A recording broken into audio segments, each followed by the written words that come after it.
Greenspan, I want to start with you.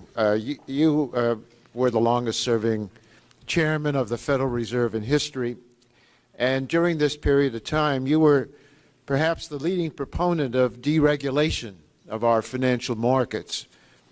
Certainly, you were the most influential voice for deregulation. You have been a staunch advocate for letting markets regulate themselves. Let me give you a few of your past statements. In 1994, you testified at a congressional hearing on regulation of financial derivatives. You said there is nothing involved in federal regulation which makes it superior to market regulation. In 1997, you said there appears to be no need for government regulation of off-exchange derivative transactions. In 2002, when the collapse of Enron led to renewed congressional efforts to regulate derivatives, you wrote the Senate, "We do not believe a public policy case exists to justify this government intervention." And earlier this year, you wrote in the Financial Times, "Bank loan officers, in my experience, know far more about the risks and workings of their counterparties than do bank regulators." And my question for you is simple. Were you wrong?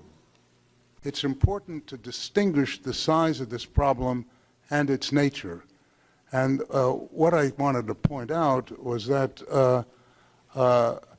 the excluding credit default swaps, derivatives markets are working well. Well, where do you think you made a mistake then? I made a mistake in presuming that the self-interest of organizations, specifically banks and others, was such as that they were best capable of protecting their own shareholders and the equity in the firms. So the problem here is something which looked to be a very solid edifice and indeed a critical pillar to market competition and free markets did break down, and I think that, as I said, shocked me. I still do not fully understand why it happened, and obviously to the extent that I figure out where it happened and why, I will change my views. I mean, if the facts change, I will change.